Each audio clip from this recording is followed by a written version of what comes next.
Pre-production is the most important phase of the filmmaking process, especially in the context of independent filmmaking, because you have tight budgets, you have multiple locations, you have very, very limited time to shoot the film.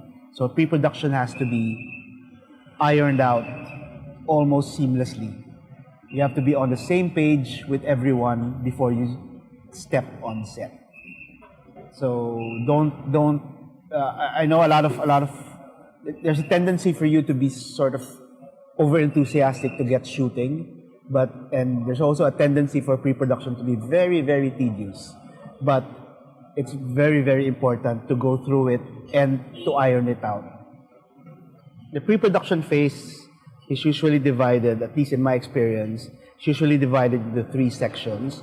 First one is the creative section. I'd like to call it the creative section because it's when the creative staff, meaning the DOP, the editor, and the AD, agree on an aesthetic and a language in which to make the film in, and to stick to that language all throughout the shoot.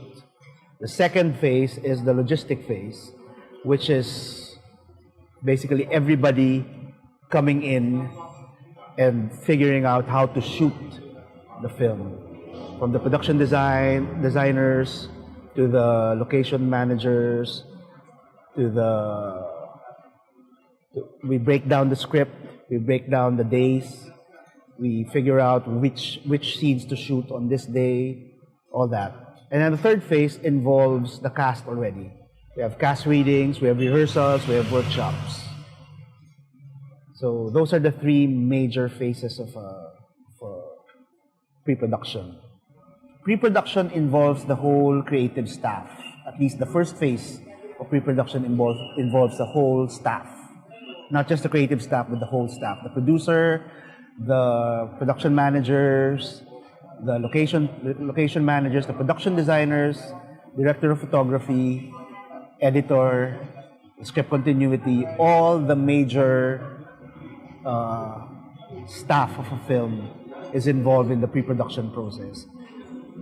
Creatively, I think it's very important for the DOP, for the assistant director, and for the editor, and the director, and the writer, if there's a different writer, to be on the same page in terms of how the film will look, in terms of how the mood of the film will be, the tone, in terms of everything. The reason for that is they have to come up with not necessarily a battle plan, but a sort of like agree on what language or what aesthetic the film should be made with, and to have a certain fidelity to that language all throughout the production phase, at least all throughout the principal photography phase. Before you even step on set, those 5 people should be on the same page with what kind of film you're making.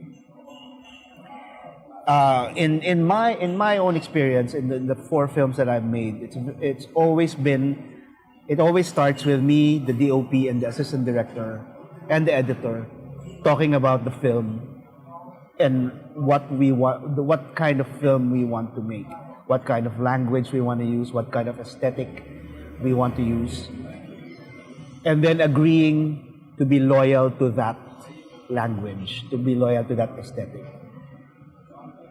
That sort of gives us a certain discipline when it comes on set. And the next phase is more logistic than anything else. That's when the production designer comes in, that's when the location manager comes in, and you have to thresh it out. You have to break down the whole shoot into days and what sequences to shoot on this day and on that day. So it's more the next phase is more logistic than anything else. And then the last phase is you involve the cast. That's when you start doing the script reading and all that. The rehearsals, the workshops, and then you go on set. So pre-production is basically broken down into 3 phases, at least as far as my experience is concerned.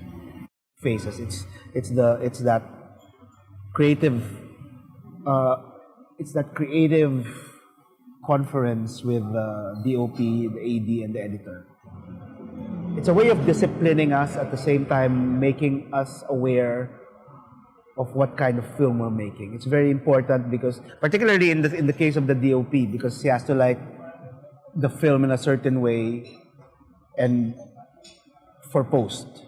And I think it's very, and again, I keep stressing how important it is to get that right, to get that all ironed out before you even step on a set. I mean, things will still happen on set.